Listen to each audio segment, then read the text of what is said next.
Good afternoon. It is Thursday, February 27th, 2025. This is the State and Local Government Committee. It is 12:35, and I call this committee to order. The first item on the agenda is Senate File 564, Senator Hauschild.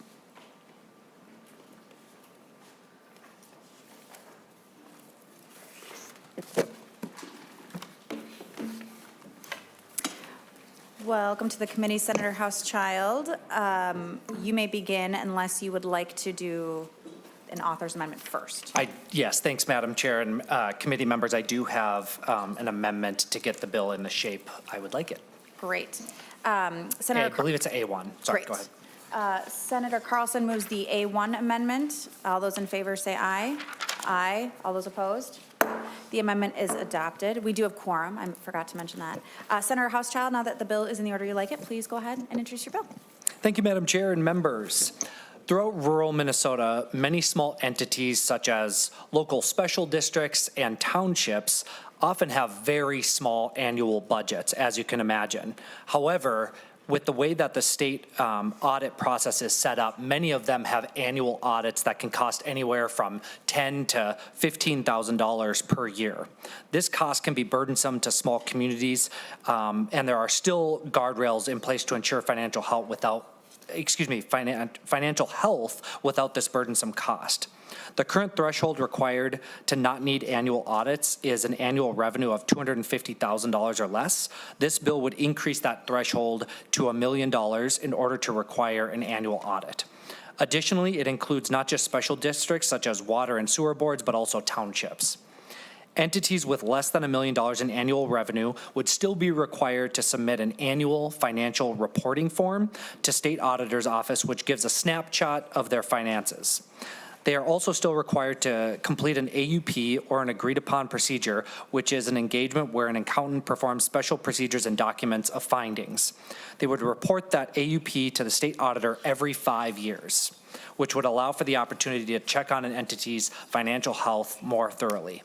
This arrangement will help our small local government boards to use their limited funds for the provided services that they need while still maintaining oversight of their financial health.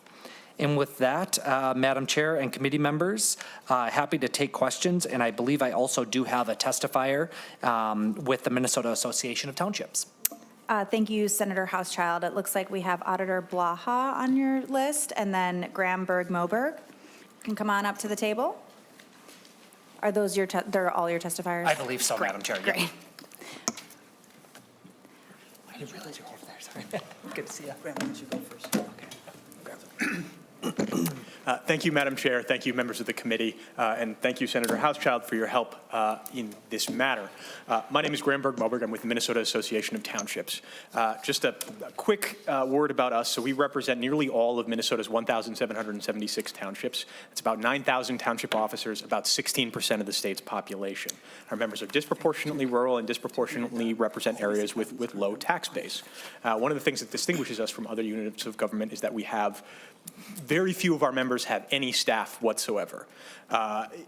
Yet, while they are paid, of course, if you get into this for the money, you'd be crazy. If you want to think of us as roughly the equivalent of volunteer firefighters, that'll get you about in the right ballpark for who we are and what we do. Now, a major pain point for our members, particularly smaller members, is finding folks who are qualified and willing to join the board, particularly as clerks or treasurers. Now, the legislature has offered us a lifeline on that historically in the form of Minnesota Statute 367.36, which allows us to retain that elective character while making it easier to form a board. Now, one major pain point here is this bill would relieve. Now, if you have, the present standard is $150,000 in $2,005. Now, if I'm doing my math right, or rather if the U.S. Bureau of Labor Statistics inflation calculator is right, that means that you have to have an annual audit if you have about $250,000 worth of revenue. So for smaller folks, if we're hearing from folks who are having to pay $12,000, $15,000 a year for an audit, this just means that this is not a practical option for most folks. So this will allow us to use that more optional form of government. It'll lower the burden for folks who are already doing it. So we appreciate this very much, and we'd urge support from all members of the committee. Thank you, Mr. Berg-Moberg. Auditor Blaha. Thank you, Senator McQuaid and members of the committee. I'm Julie Blaha, your state auditor, and I'm so excited to talk about this. Now, I'm surprised that you got a big enough room, but this is really good because this gets at an issue that our office has been looking at for a couple of years now. There is a significant shortage of public finance staff, whether that be accountants, and in fact, in the United States, 75% of all CPAs could retire today. Yeah, that would, right now, and we do not have enough people coming up to fill it. And in local government, as we've heard, we have a harder time finding people to take those positions. So here we have a shortage at a time when the public is demanding even more accountability, and frankly, rightfully so. So one of the tactics we can use to get at that is to really focus our work, to make sure that if we don't have unlimited resources, that those resources are going where the risk makes the most sense, and we are able to, again, get the resources to the risks. Now, we put together a couple things to help you consider this bill. First off, you'll see this piece here, which, again, looks quite complicated. Don't feel like you have to understand this all right now. But this is basically a way for us to graph out what the reporting and oversight requirements are for local government in Minnesota right now. It's split by type of entity. Then you might be split by if you're a standalone, if you have a certain population, if you have certain revenue. You see all these different parameters coming in for different thresholds for how we get to that. And one of the things that we have a group that we've gotten together, our audit and reporting group, ARG, if you remember the bill last year, we asked to do that. Well, we decided, hey, you know what, you said, if you don't need us, why don't you just do it? And we did. And so we brought together public and private sector auditors. We're bringing together local government officials, state officials, to talk about, all right, how do we put the system in a place that keeps minimal administrative burden, but gets at the oversight and covers the risk we need. But because you can see, it's been quite a patchwork. It's come in really, this looks like a quilt on there. And then one of the other things we've talked about is what do you think about when you look at a threshold? So our suggestion is, I think historically we've looked at the number, kind of feel the number. Does that feel big? Does that feel small? Does that feel like we're getting at it? There are some other metrics we may want to consider. And the two that we've given on this impact sheet here, what we did is we took our 2022 numbers. That's the most current as of this week. And so if this were 2022, if this bill had passed in 2022, and by the way, the number of the threshold would have actually been 276. Yeah, it was 272,000 in 2022. It is indexed to inflation, which I think is a really good choice. That was a good choice when they first did that. So we're close to 276,000. Doesn't change numbers a lot that you've been hearing. But we looked at that and said, all right, if you're going to look at different thresholds, we were running some numbers for the senator and some other people. And so right now, the 272,000 is the current, the kind of where you are in 2002. Then we looked at what if we raise it to 500,000, 750,000, or $1 million? Who would be required to get an audit under this bill in those cases? So what you see is, to the far right, we tell you the number of entities, but we also wanted to put in there the total revenue that this affects. Because when it comes down to it, we can look at the number of entities, but we should also be looking at how much of the money that's out there is being covered by an audit.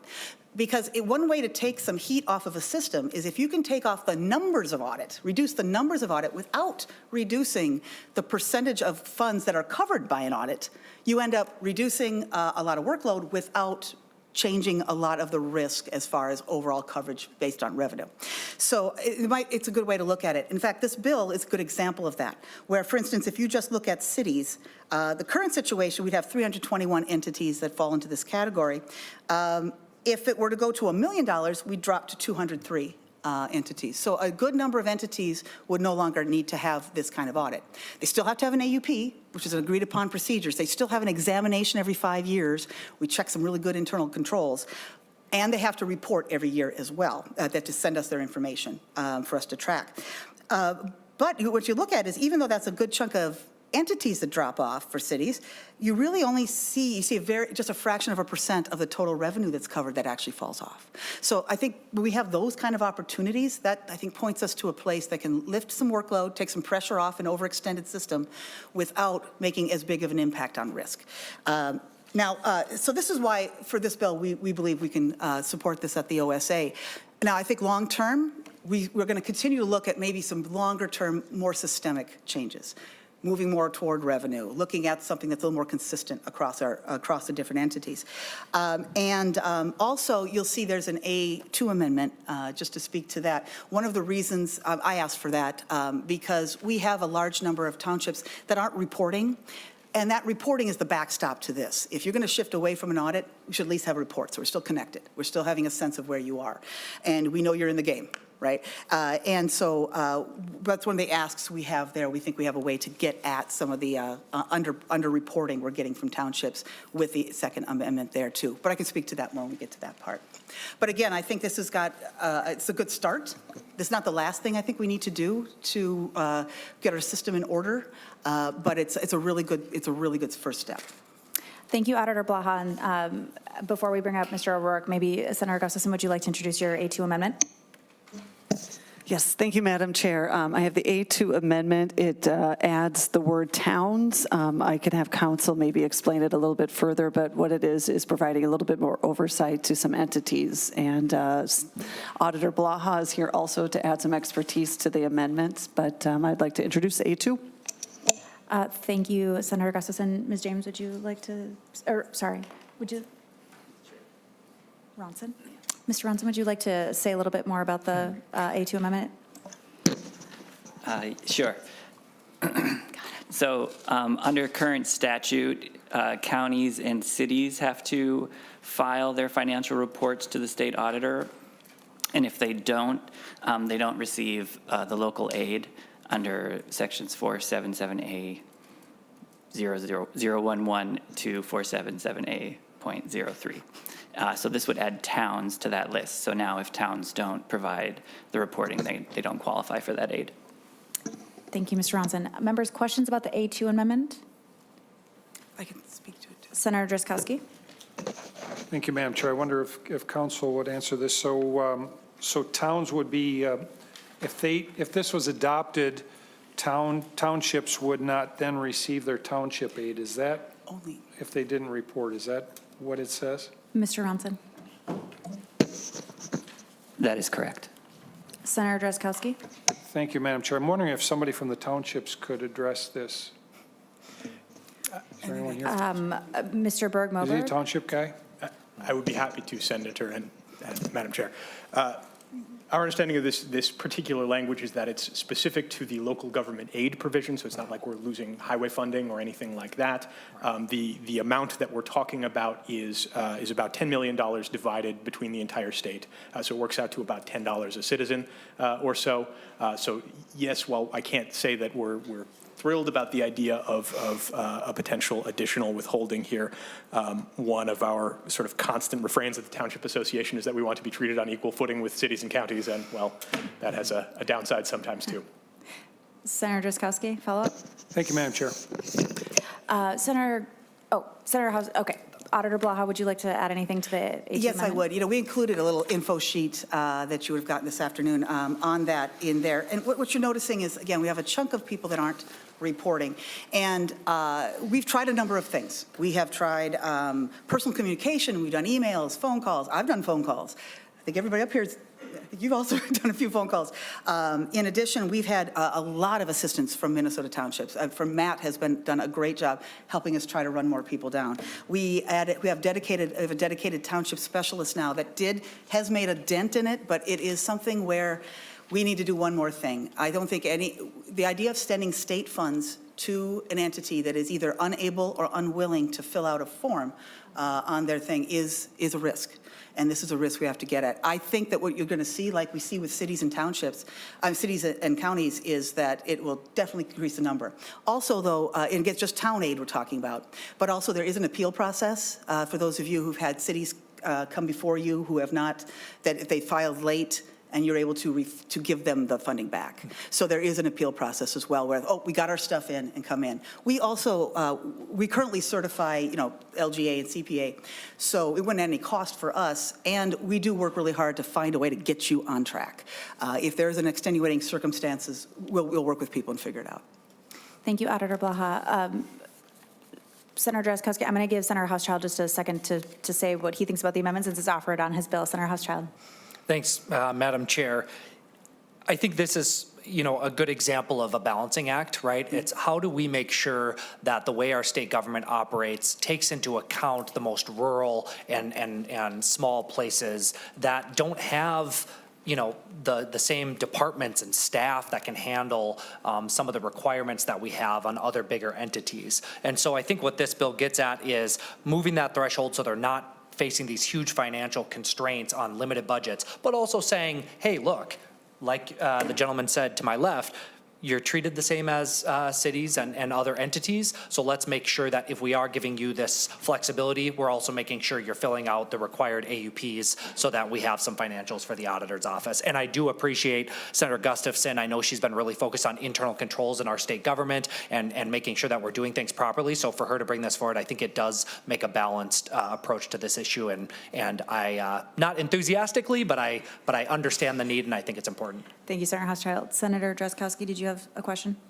Thank you, Madam Chair. Well, maybe just some comments. I'm kind of surprised to hear that from the Association of Townships representative here, but I think of my townships, and I think you said this earlier, there are 0 staff in every township in Wabasha County, in every township in Goodhue County, in every township in Winona and Olmsted County. There are 0 staff. And as you mentioned, we're struggling to get people to run for these positions. At the same time, we need them to be accountable. So I'm curious, Madam Chair, or maybe the auditor could answer this. Could you characterize the money handling issues that you've had with townships and contrast them with cities? At the same time, and I'm running on here, Madam Chair, but I read yesterday, as Senator Gustafson and I have been working on some fraud stuff, the one statute that we have that actually puts people in jail if they make payments from a government position when they know there's fraud. And there are 2 in our state's history. One of them was in a small town. I remember the name is Tenney, Tenney, and it was decades ago. And it was like a city of 6. And it was the smallest one in the state, but like half of the money from the city was absconded with. Mm-hmm. So as I look at this, well, we're going in the other direction in this bill, and so I think we need a better picture of what the risk is here and a better understanding of more thorough discussion before we move the bill along. That's just my thought. But I'd be curious about the township specifically, Madam Auditor, and what you've seen. Auditor Blaha. Yes, Chairman McQuaid, Senator Drazkowski, that's a great point. One of the things that I talked about when we were setting up our township specialist was we are really trying not to have to go to a penalty. Right? We would much, much rather find a way to get people along on that. One of the things that our information division had done a couple years back was compare those that we end up needing to do investigations on and compared to those who do not report. And there was a correlation that between places that have had problems and also non-reporting. So what I think you see is you either see somebody who is really underwater and if you connect with us, we're going to help you fill that out. If you use, some people, the way they solve it is simply using CTAS, our software for small towns. You just hit a button and you're filed, right? So there are ways to do this that we can help you out with if you can't get it through. This is a simple reporting form. It's not a full audit or anything. You're just telling us what you think how much money you think you got. And I think the worry is that if you aren't able to do that, should we be sending you money? Are you able to keep track of other things? So that's always the concern. Or are you, if you're unwilling to do this, it is a law, you are supposed to be doing this, but if you are willing to say, just not going to do it. And we have, there's a chunk of them that who have not reported for over 5 years. And they just decide, I'm not doing it. And they won't return our calls, they're not connected. And I think that's worrisome because if they don't want to follow this rule, which other ones might they not follow with the funds that we are sending from the state? So that's my concern. Thank you, Auditor Blaha. And I'm going to ask Mr. Berg. Madam Chair, can I finish? Senator Drazkowski, I'm just going to ask a real quick question. Okay. if this amendment goes on, will the Township Association and the Auditor's Office work to inform townships of this law change? Mr. Berg-Moberg? Yes, Madam Chair. I personally actually, so in around August of every year, we kind of go around the state and we inform everybody of legislative changes. That's part of my job.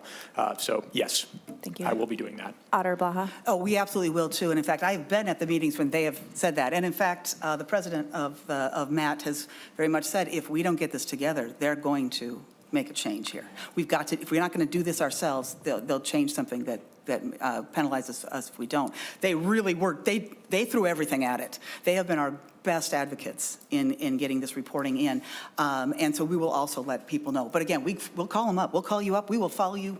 We'll meet you for coffee. Whatever you need, we will find a way to connect with you because we want you to be successful here. So we don't want to have a list of non-reporting. We want you all to report. In fact, we've had a lot of success, which is fire relief associations, for instance. Fire relief associations will lose fire state aid if they don't report with us. And they don't have an appeal process. You can't get it back. And for the last couple of years, every single one has gotten it done. A lot of legwork from my office, a lot of work from them, but it can be done. So even small entities can absolutely hit this target, and we will help them do that. Sometimes a little reminder helps them, just raises the urgency a bit. Mr. Berg-Moberg? I would just like to add, Senator, the decision to sort of support as an association this compromise it's not a staff decision. This was the product of some fairly vigorous internal debate in our association. And it just is the case that enough of our members felt burdened by the audit thresholds that they felt the trade-off was worth it. So I want to make it clear that that wasn't a casual decision. Senator Drazkowski? Thank you, Madam Chair. Maybe Auditor Blaha, so how many townships do we have again? 1,776. Mr. Berg-Moberg? 1776. Senator Drazkowski? Thank you. Sorry, Madam Chair. Thank you. 1,776, is that correct? Is that what I heard? Mr. Berg-Moberg? Yes, Madam Chair. I apologize for talking over you. Senator Drazkowski? Thank you, Madam Chair. So I'm wondering, so how many townships have we had issues with reporting? That's on here? Okay. Auditor Blaha? Thank you, Chair. Yes, Senator. If you take a look, there's a little graph there about what's happened in the last number of years. The last year, 2022, that was about 12% that we're not reporting. Now, this year, we're in a better spot this year. We're at, I think, 137 that we have not in that we are chasing down. But that is still a number that gets to be too high of a number if we're going to change thresholds. I mean, this reporting is the backstop, right? It's like, hey, we know that you're not checked out. We know that you actually have somebody in the office that is checking the numbers. It is that baseline, that kind of the floor that we have to have. And so I think this is the way we can start looking at other changes when we talk about other thresholds. And as far as the changes, it does not move shifts in a number of entities that were already kind of close. We don't believe that's going to raise the risk significantly on the money, partly because these are, again, entities that don't comprise most of the money that's out there. Senator Drazkowski, and then I'm going to go to Senator Gustafson. Thank you, Madam Chair. So can you describe a little more thoroughly the form that they have to fill out? Auditor Blaha? And then you said you'd meet them for coffee, but tell us a little bit, what exactly do they have to, what numbers do they have to come up with? How long does the Office of Management and Budget suggest that this form is going to take? That type of thing. Auditor Blaha? Thank you. If it's okay with the chair and the senators, I would like to have John Jernberg, he's our senior analyst, and to talk about what that form looks like and how that works to fill that out. Mr. Jernberg, please introduce yourself for the committee, and you may answer that question. Okay. Madam Chair, Senator, we have two formats of the form. Each are the same. We have a paper version and an Excel version. And essentially, the questions that are asked are based on the type of entity that we're asking to fill it out. And so there's a revenue section, and kind of asking about property taxes, state aid, federal aid, county and other local aid, charges for services, those type of things. That's on the revenue side. And we have an expenditure tab, and Again, based on the type of entity, you're going to have different categories that you're entering that information on. There's a section on debt, on the type of debt an entity holds. There's a section on enterprise funds, proprietary funds, so water, sewer, those type of things. Not a lot of that among towns, but cities, it's a very, most cities have those type of enterprise funds. There's a section on if a city reports on a GAAP basis, or if an entity reports on a GAAP basis, which is kind of a more thorough basis of accounting, they'll fill out a section on fund balance. If you don't report on that basis, you're a cash basis city, you will report your cash balances. We ask for the number of employees. Again, for townships, that's not going to be, they're generally, for townships, there's not many employees involved. Those tend to be county functions that deliver services for townships. But that's kind of the form. I would say that for townships, there's probably four or five revenue lines that they would be asked to fill out, probably around the same on the expenditure side. It's going to be generally, road services, plowing, those type of things that and you're often paying the county for that. But that generally, that's kind of what we're talking about. It's not, it's something that, we have very detailed instructions so that even someone who's not an accountant or a CPA will understand what they should be filling in. Mr. Jernberg, will you introduce yourself for the record? Oh, I'm sorry. Okay. I am John Jernberg. I work for the Government Information Division for the State Auditor's Office. Thank you. Auditor Blaha, do you have follow-up? Yeah, maybe, okay, I would have switched spots with you. Another way to look at this is if you look at our town report that's on our website that we do annually and we share with all of you, that is what we're looking at. And we can actually fit the data that they send to us in we don't have to go individual pages for every group. We have, if you take a look at the columns, there are not that many columns, frankly, that we actually collect data on. And so if you were to look at the thing, it all fits on one page. We can go down and share that. So it is not extremely detailed. You shouldn't these are the kind of things you should have at the ready if you are being responsible with your finances. Thank you, Auditor Blaha. Senator Gustafson. Thank you, Madam Chair. So I respect Senator Drazkowski's point of view that a lot of these people are volunteers. These are small townships, and we don't want to put any hardships on them. But I also sit in jobs where a lot of nonprofits come before our committee, and they ask for grant money, and we are very mindful, and we put them through the ringer about how they're spending the money and where it's going. A lot of those are volunteers, too. I also think about our campaign finance reports. A lot of us, we run for office, and we have volunteers who fill out those forms as well. I think just being consistent about if you are taking any taxpayer dollars, then you have to report where those dollars are going. And 12% of towns neglecting to file this form over the past 10 years, I think that's a problem.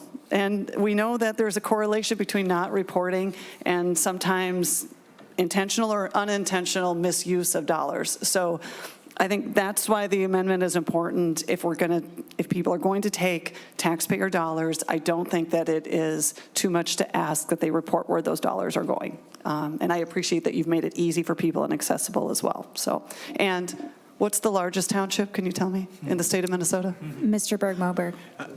That would be White Bear Township, Madam. Thank you very much. Thank you very much. All right, any more discussion on the A2 amendment? All those in favor say aye. Aye. All those opposed? The amendment is adopted.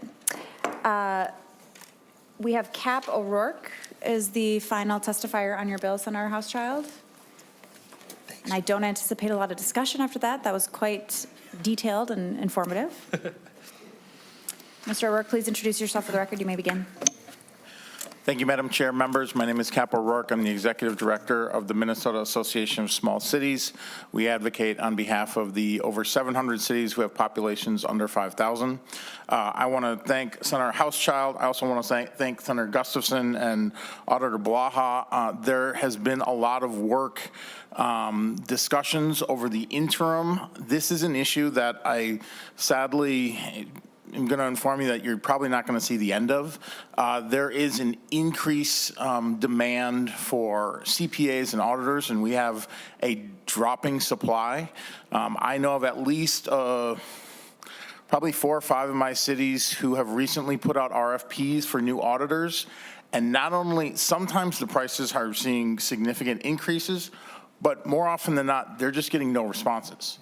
So there's just a lack of, it's not a matter of the prices being too high, it's just not out there. This bill is a good step in the right direction in raising that threshold, getting more cities to go to the AUP process, which is less cumbersome. One concern that I may have that could develop, a lot of times with state and certainly federal grants for small cities or for any city, there is a requirement that a city produce an audit. So I think at the state level, it's something we can adjust. And for most of these cities, if we're being honest, most of these cities are not going to be applying for many federal grants or dollars. These are some of our smallest of small cities, but I want to make sure that if there is a state agency that's putting out a grant and it requires an audit of some sort, I don't want these small cities to have to go and then feel the need to get an audit to simply apply. So there's nothing I don't think we need to do now, but it's something that we need to be cognizant of. Because this is a growing issue, and I think we're going to see, in an effort to create more transparency, we have created accounting guidelines that have become more cumbersome, especially for our small cities who have limited staff. And to Senator Driscowski's comments, I did poll some of our smallest cities who fill out this form, and I beat the drum as far as simple application processes for small cities as much as anybody. And I can say a lot of our part-time clerks who are in 2 to 3 days a week part-time, they do not seem to have much of a problem filling out that form. So I think the majority of townships should be able to do it. I don't think it is a high administrative hurdle. But yeah, we fully support this bill, and we thank Senator Hauschild. Thank you, Mr. O'Rourke. All right, members, discussion on Senate File 564 as amended. All right, Senator Hauschild, any closing remarks? Thanks, Madam Chair, and thanks, members of the committee. This has been a great conversation. I mean, I think we're striking a balance here, again, about making sure that we have internal controls, but also are being flexible with many of our communities that have part-time staff or, frankly, no staff at all. And as a senator that represents the most rural district in the state, I cannot tell you the number of times I go to my rural communities or my rural townships, and they say, you did this or this or this, but did you think about us? And I'll give you an example, and I'll be vulnerable here. I was one of the authors on the LGA CPA increase aid that we did in 2023, which I was really proud of. Unbeknownst to me as a new senator, I go to my townships and they say, did you know that we have township aid and you didn't increase it by the same percentage? No, I didn't. Learning something new. So I do have a bill this year that I would be remiss not to bring up to increase the aid the same percentage as LGA and CPA. But again, it just shows how, frankly, out of sight and out of mind our rural communities are when it comes to the statewide policies that we pass. And we just have to be cognizant of that and understand that people are working in good faith to manage these things when they're part-time or volunteers. And I think this is a step in the right direction. And to Cap's point about the aid or the grants and possibilities of externalities that could be negative, I think we should just keep working on these issues and find solutions in the future, and I look forward to working with them on that. Thanks so much for the consideration. Thank you, Senator Hauschild. With that, Senate File 564 as amended is laid over for possible inclusion in a future omnibus. Thanks, guys. Thank you so much. Okay, great. All right, Senator Hauschild, you can stay where you are because the next item on the agenda is Senate File 773. I'm just seeing if there's any amendments here. I don't see one. You may begin when you're ready. Thank you, Madam Chair and members. Today I have for your consideration Senate File 773. This bill was brought to me by constituents of the Crane Lake Water and Sanitary District in northern Minnesota. This may look familiar because one of the first bills that that you all heard in this committee earlier this year was for Kucheching Sanitary District, and this is basically a very similar challenge that is facing the Crane Lake District as well. The Crane Lake Sanitary District has worked diligently for the last 20 years to serve ratepayers in the district and to protect the waters of the Voyageurs National Park. The current issue they're facing is the ability to hold monthly sanitary district meetings due to a lack of quorum. With just 88 permanent residents in Crane Lake, finding enough people to serve and attend these meetings is a challenge. This bill seeks to reduce the size of the Crane Lake Water and Sanitary District's Board of Managers from 5 members to 3 members. This change will allow residents to attend and participate in monthly meetings as it requires fewer members to fill quorum. Reducing the board size addresses a critical need within the Crane Lake community, ensuring that the Water and Sanitary District can effectively carry out its essential functions and better serve the needs of residents. With that, Madam Chair and committee members, I am happy to take questions. I do have Mr. Rob Scott, the chair of the Crane Lake Water and Sanitary District, as a testifier. Thank you, Senator Hauschild. Chair Scott, if you would like to come on camera, come off mute, and begin your testimony.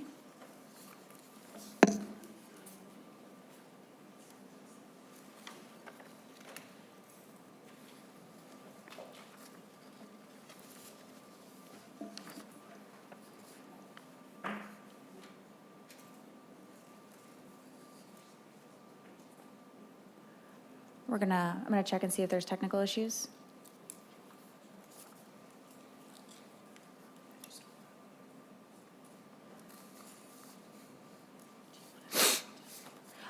Rec Chair Scott, if you could unmute and come on camera and begin your testimony, please. Madam Chair, I believe I was on mute. Can you hear me now, ma'am? We sure can. Chair Scott, can you come on camera? How about now? We can see you. Great. Please introduce yourself for the record and begin your testimony. Madam Chair, I may be the chair of the sewer district, but I certainly am not the Crane Lake technical expert on these things, so bear with me. Madam Chair, members of the committee, good afternoon. Thank you for affording me the opportunity to address the State and Local Government Committee. I'd also like to thank Senator Hauschild for carrying this bill forward. Yes, again, I'm Rob Scott, chairman of the Sanitary District.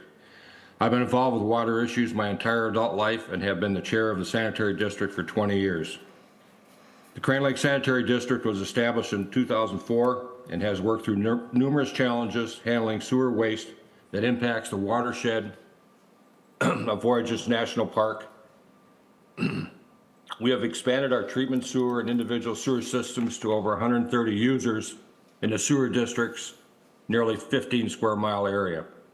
We are the only sanitary district within the state of Minnesota that has a treatment plant and manages on-site sewer systems. This equates to a lot of moving parts. It requires constant monitoring and management. The current issue we are facing is the ability to hold monthly sanitary meetings. The 5 board member requirement makes obtaining 3 attendees to achieve a quorum in accordance with Robert's Rules of Order extremely difficult. Every year we've had to cancel numerous meetings due to a lack of having the minimum board members present to make a quorum. Last year we canceled 5 meetings.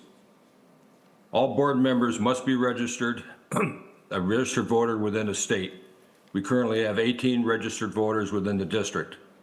The sewer district is a tax levying authority and sets user rates. Board members find it difficult to be a resident and/or business owner in a small community and to work these financial sewer decisions when it impacts your friends and neighbors. Volunteerism is a hard sell. The board positions are filled with volunteers and are unpaid. We serve, however, hundreds of seasonal residents and guests who visit our resorts, travel the area through Voyageurs National Park, Boundary Waters Canoe Area, Quetico Provincial Park. Unfortunately, none can serve on the sewer board as they are not residents of Crane Lake. To meet the objectives of a sanitary district and to be good financial stewards, the Crane Lake Sewer Board needs to meet on a regular basis. Supporting Senate File 773 will significantly mitigate our challenge as we move forward. Thank you for your consideration. Thank you, Chair Scott, and I appreciate the specific numbers. It's really helpful to visualize the issue. Members, any questions?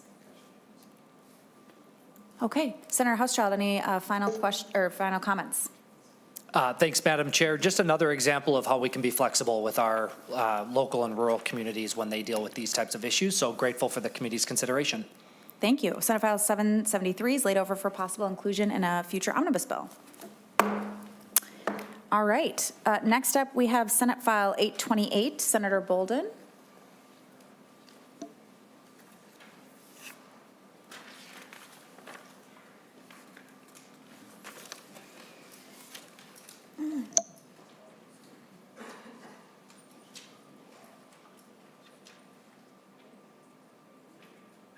Yeah, next up we will have Senate File 828 for Senator Boldon.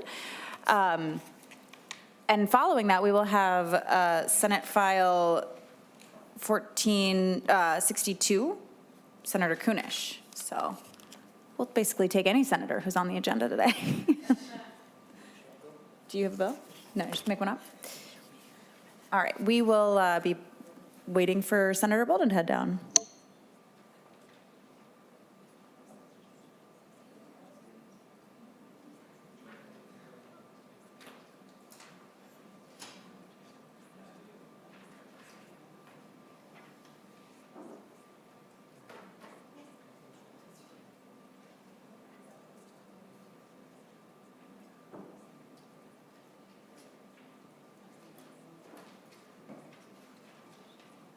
Yeah, oh yes. Welcome, Senator Boldon. Thanks for being here. We have Senate File 828. Do you have an author's amendment, or is it a? Thank you, Madam Chair. It is not origin? Sorry. It is not an author's amendment. Okay. We started in the Elections Committee, but I do have an amendment, the A5. And Senator Boldon, is your preference to discuss that amendment before discussing the larger bill? Perhaps, Madam Chair, it would make sense for me to say a little bit about the bill, and within that, I'm happy to talk about the amendment as well. Sounds good, and it sounds like we'll have some comments too from council before doing that too. So Senate File 828, Senator Boldon, go ahead. Thank you, Madam Chair, and thank you, members, for hearing this bill this afternoon. This bill, as I mentioned, started in the Elections Committee, and I'm happy to be here before you this afternoon. This bill would establish a working group to examine whether local candidate campaign finance reports should be filed centrally with the Campaign Finance Board, as opposed to the current practice of filing with local officers. Right now, it looks different from community to community. Oftentimes, it's a city clerk who is taking on this responsibility in localities, and obviously those city clerks have many other responsibilities as well. The scope of candidates included would include county, municipal, school district, and other political subdivision offices, but not judicial offices. And so this working group would look at the current capacity of local filing officers to support candidates and handle filings, as well as the potential impacts to the CFB. I will say, I'll just maybe direct members' attention to a couple of letters of support in your packets. One is from a Rochester City Council member who gave some perspective both as a candidate and as a member of the public, and also there should be a letter from Minnesota Small Cities as well in support. And so there's a couple of reasons that I think it would be useful for this to be looked at. One is, as I mentioned, that taking this responsibility off of the plate of local city clerks who have many other things to do. Having it be handled centrally would also provide some uniformity, would also provide a central place for the public to look to find this information. Also would be able to provide resources to candidates and treasurers who are doing this work. Oftentimes, treasurers, campaign treasurers are volunteers, and also also have many things on their plate, and so having this be handled centrally by the CFB perhaps would allow some additional and helpful resources for them. So that is what this working group would look at, and then they would provide recommendations back to us at the legislature. And Madam Chair, the amendment is based on feedback from council, and I don't know, perhaps it would be useful to have council speak to that. Yeah, Mr. Erickson, would you, or is Ms. James? I'm look at me guessing. Ms. James, would you like to go through the amendment? Thank you. Madam Chair, Senator Boldon, and members, the amendment makes some very modest changes to the language for to the working group for drafting protocols. So first of all, it deletes subdivision 2, which is an establishment description of what the group should do. And we typically delete those because that can be in conflict with the duties that are assigned to the group. So that is that. And then on line 1.18, we add in the exact number of members so that it's clear that the listed members are not some of the members, but all of the members.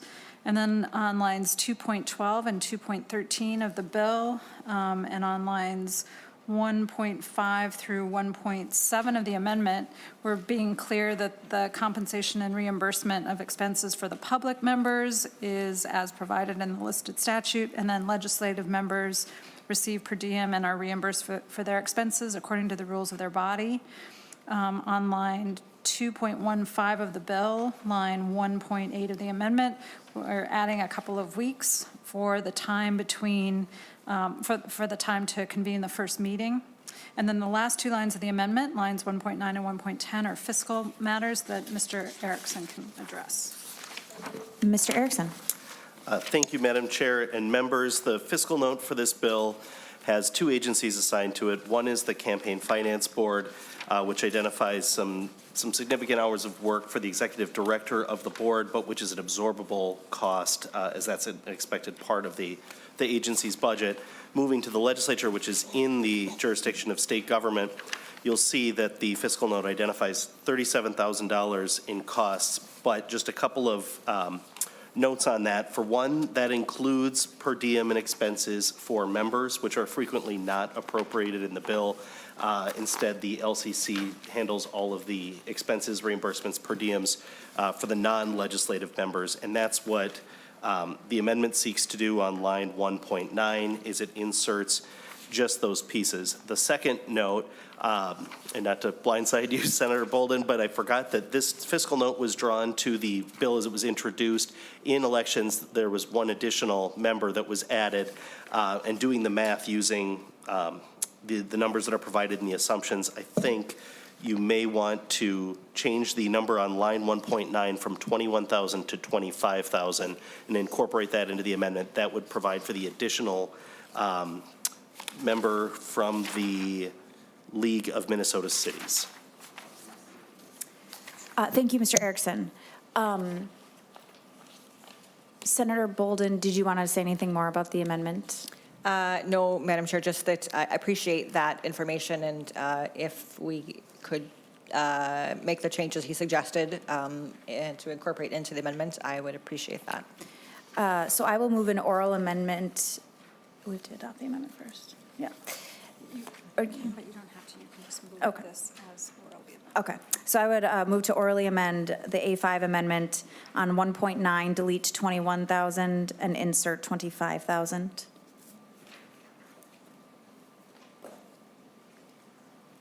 All those in favor, say aye. Aye. All those opposed? The oral amendment to the amendment is adopted. Okay. Members to the A5, any discussion? Okay. All those in favor of the A5 amendment as amended, say aye. Aye. All those opposed? No. The amendment is adopted. The A5 amendment is adopted as amended. Okay, discussion on the larger bill. Senator Barr. Thank you, Madam Chair. Senator Boldon, when you're working on this working group, is that going to affect, because right now, if you spend $750 or less, you don't have to file with the Campaign Finance Board. I'm pretty sure that's correct. And So when we get into like townships and things like this, you can do that all retail. But some of these filings like a ward in Rochester, Duluth, things like that, you're going to have more of a campaign like we do. So does this affect any of those small little campaigns? There's nothing going to change in there. This is pretty much going to be looking at maybe county commissioner races and city races in some of the larger cities. Is that correct? Senator Boldon. Thank you, Madam Chair. Thank you, Senator Barr, for the question. I want to be clear that the working group would not be looking at what is reported or making any changes to what is reported. So the limits and all of that would stay the same. What the working group would look at is where is it reported to? So is it reported to the local city clerks locally in each town, county, or is it reported centrally through the campaign finance board? So nothing would change as far as limits or anything like that. Senator Barr. Thank you, Madam Chair. Senator Boldon, what are we actually looking to accomplish with the working group? I mean, I kind of follow along a little bit. Is it just going to be ease of filing or that we're looking at, or a central location, and the campaign finance board is going to be because I noticed in some of the letters about being self-treasurer, so we're looking to maybe make the campaign finance board a resource for local candidates. I just want to get to the goal a little bit, please. Senator Boldon. Thank you, Madam Chair. Thank you, Senator Barr, for the question. I think the questions that the working group would be looking at is, yes, as you described. One would be resources. Currently right now, it might be, a city clerk that is handling these filings. And again, they have many other responsibilities, so probably not the best resource or having the, most amount of information about this. So the CFB would be a central resource. That would be one piece. It would streamline the process for treasurers, for candidates to know exactly where to go. I anecdotally spoke to someone who got confused, thought they were to file with the city or with the county, but it really was meant to be the city, so it was just extra time for them to sort of figure these things out. And it does look different in different places. And to have some to look at if, having some transparency for the public would also be useful. If everything is filed centrally with the CFB, it would be sort of a one-stop shop to see, both my state legislative candidates information and my city council or XYZ. So that's what some of the things that would be looked at by this working group, and then they would make recommendations to see, did they think that would be helpful or not. Okay, thank you. Other member questions? Senator Boldon, is it possible that they could look at the fact that you cannot file CFP reports on an Apple computer and only on a non-Apple computer? Madam Chair, that's a good question. Something to look into, possibly. All right, any additional discussion? Okay, Senator Boldon, do you have closing comments for your bill? Thank you, Madam Chair. Thank you, committee members. I appreciate you hearing this today. I think it would be a positive step forward and, potentially benefits for both candidates and the public and for local city workers. So appreciate you hearing the bill. Thank you, Senator Boldon. I'm going to make the motion to recommend a pass and re-refer to Finance, Senate File 828 as amended. All those in favor say aye. Aye. All those opposed? All right, you are on to Finance, Senator Boldon. Thank you. Thank you. The next bill on our agenda is Senate File 1462, Senator Kunesh.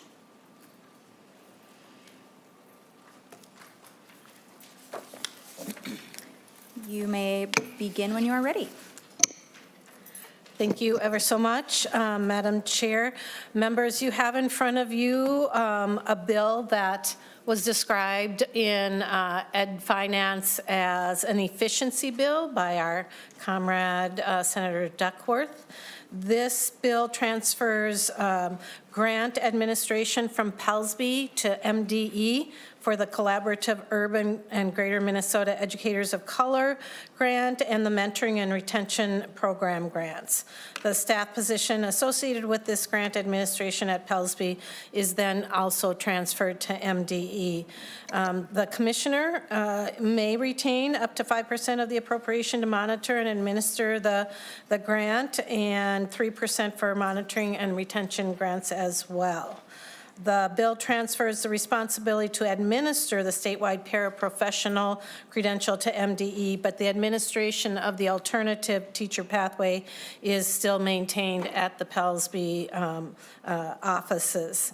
The fiscal year 26-27 appropriation to Pellsby included a $7.9 million for operating expenses, $400K for new support positions to assist candidates in completing alternative teaching pathways, $600,000 for an additional licensure pathway program for heritage language and culture teachers, and $700 grant to online platform for teacher via portfolio. This is an important bill that we are bringing forward as it removes the requirement for Tier 1 license holders to attempt but not pass a content exam before renewing their Tier 1 licensure. And this bill will absolutely expedite the renewal process. And so with that, Madam Chair and members, I have Dr. Yelena Bailey, who is the Executive Director for Pellsby, to dig into this a little bit deeper. Thank you, Senator Kunesh, and Dr. Bailey. Welcome to the State and Local Government Committee. You may introduce yourself for the record and begin. Thank you, Madam Chair, members of the committee. My name is Dr. Elena Bailey. I'm the Executive Director of the Professional Educator Licensing and Standards Board, otherwise known as Pellsby. And I believe, if possible, I have a quick couple of slides to share with you. So as Senator Kunesh mentioned, this bill is largely operational, allowing Pellsby to do essential work like issue teaching licenses and support alternative pathways to teacher licensure. However, it does address our capacity as a small agency and the growing grants that we have been appropriated over the years by moving those to our colleagues at the Minnesota Department of Education. If not, that's fine. I will continue. This is the great thing about being a former educator, is that I can improv without the slides. What I was, just to give some context for this bill, that we are an agency currently of 28 staff members who serve 110,000 licensed teachers in the state of Minnesota. We also accredit 38 teacher preparation providers who oversee nearly 700 teacher licensure programs in the state of Minnesota. In addition to that, last year we administered $17 million in grant funding, which has outpaced the size and capacity of our agency. Thank you.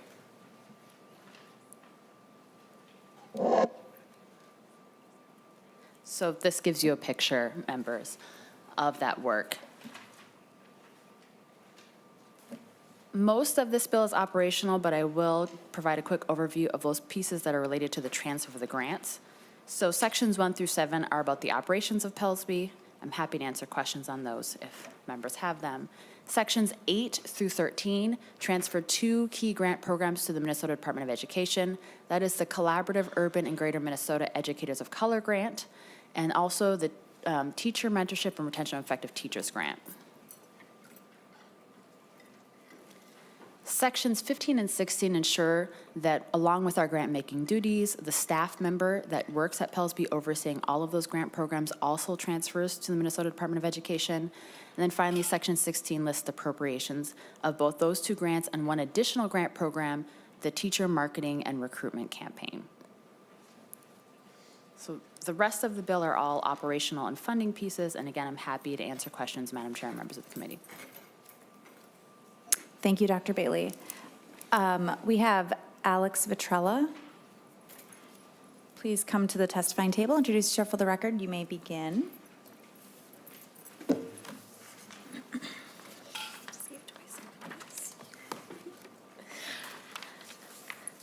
Thank you, Madam Chair and committee members. Buenas tardes. Me llamo Alessandra Vitrella y es un honor estar aquí con ustedes. My name is Alex Vitrella, and I am here to testify in support of SF 1462, and in particular, the Heritage Language and Culture Teachers section, as well as the licensure via portfolio online platform. It's an honor to be with you all today. I'm here on behalf of Education Evolving. We are an education advocacy nonprofit, and I'm a former teacher and have the privilege of partnering with teachers across the state who inform our work. It might surprise you all to learn that Pelsby's online platform is only a few years old. Previously, educators had to physically collect binders with hundreds of documents of information and turn those in via flash drive. We urge you all to continue supporting Pelsby's recent ability to step into the 21st century and allow educators to upload those documents electronically, facilitating the process for both educators and, of course, Pelsby staff. We became before many of you and your colleagues in the education committees in 2023, requesting your support in establishing a pathway for heritage language educators with Pelsby. You all made it possible. Heritage language learners are students with a home language other than English. Currently, this applies to 1 in 5 Minnesota students. We know that our students are struggling with mental health and that academic outcomes are far below what they could be. Research shows that heritage language instruction addresses these critical issues by building positive identity and belonging, improving academic achievement, and making English easier to learn. Today, I have the pleasure of sharing with you the incredible success of this program in just its initial year. The first cohort accepted 47 educators last spring. These educators represented 9 languages from 18 school districts across the state, from Austin to Pine City. And as of today, 40% of that first cohort has attained their full licensure, including many of our state's first. We have our first Karen licensed educator, our first Somali licensed educators, and Amharic. Pelsby just opened applications for that second cohort and received 64 applicants. The demand continues.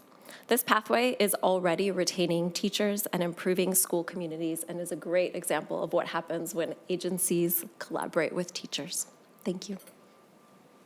Thank you so much. I see that there is an A3 amendment, Senator Kunesh. Indeed, there is. We begin discussion on the bill as a whole. Let's talk about the A3 amendment. Do you want to describe what it does?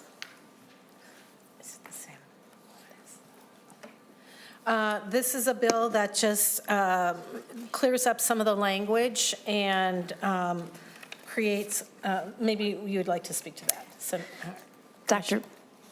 Bailey? Madam Chair, members of the committee, I believe the A3 is the one securing the employees' oh my rights if they goodness. transfer to Yes. MDE. I'm sorry. Senator Kunesh? Here it is. I was looking for it. Yes, so what the A3 does is that when there is the transfer of employees from Pelsby to MDE, that the staff have some protections during that transaction, and that they're able to move with within the same lane that they're in, and there aren't any loopholes that might cause them to have to be hired or established at a different salary or benefit level. So this just means that it's a smooth transition and nothing is lost for the employee. Thank you, Senator Kunesh. Members, discussion of the A3 amendment. Senator Drazkowski. Thank you, Madam Chair. I'm curious, I'm reading the original language in the bill that the A3 amends, and it looks like that language contemplates one staff person. Is there one staff person, or are there multiple staff people that are under consideration here? Senator Kunesh? It is just one person, if I'm not mistaken. Yep. Senator Drazkowski. So thank you, Madam Chair. So Senator Kunesh, we have an amendment before us that the part of the amendment that drew my attention and ire is on 1.6, where it says the board may be transferred. So if this is adopted and written into law, we once again would give to the executive board the authority to make the decision about whether they will transfer them or not. And we did that over and over and over again the last 2 years, and the executive branch became stronger and stronger and stronger, and the legislature became weaker and weaker and weaker. And the way the language is written, Senator Kunesh, we give them the authority in here to make the call. Now, as the author, I would prefer you and us to make that call rather than just giving more latitude to the executive branch. This is part of our oversight function that we don't do very well here as a legislature, and we haven't over time, and I think we need to do better. But I also find it interesting that about 90% of the amendment is all about unionized protections for one employee. And I guess I don't know more about this particular one position. It must be a really, really good position or something to require this much discussion. That's all I have, Madam Chair. Thank you. Thank you, Senator Drazkowski. Other member discussion on the A3 amendment? Senator Kunesh, am I understanding correctly that the A3 amendment just puts in the precise language to do the intent of subdivision 2 on page 12, or is it doing anything different? No, it is the intent, and it's just to create that staff security and protection as we transfer that individual into the new position. Thank you, Senator Kunesh. All right. Senator Drazkowski. I'd like to move an amendment to the amendment on 1.6, strike the word may and insert the word will.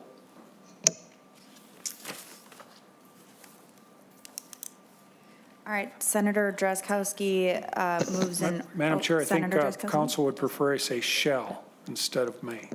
Senator Drazkowski, I'm getting a shake of the head. Ms. James? Madam Chair and members, the language that I would suggest to accomplish what Senator Drazkowski is describing is on line 1.6, delete may be and insert are.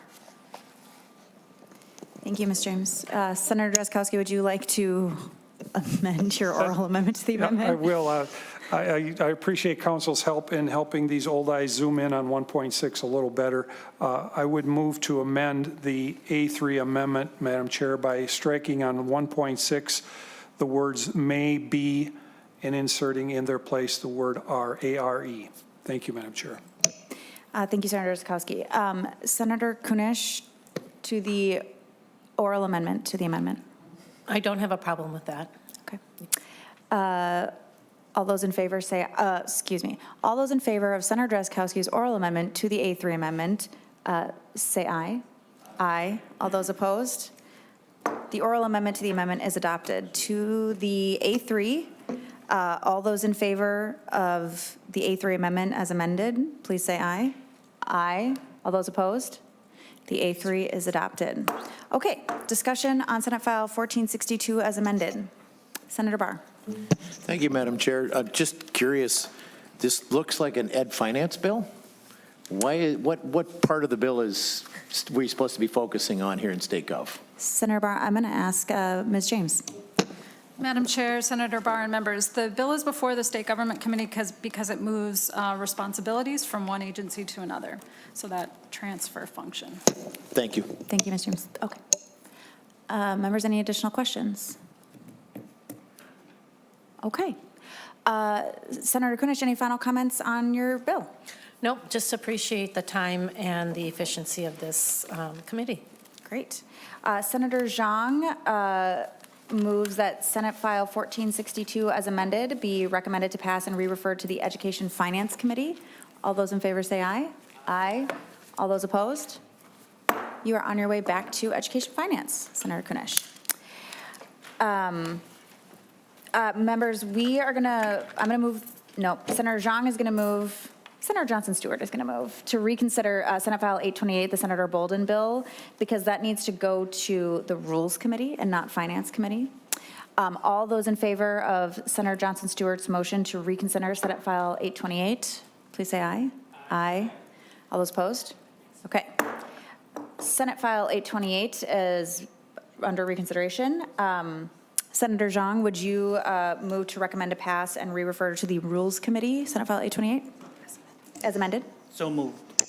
Thank you. All those in favor say aye. Aye.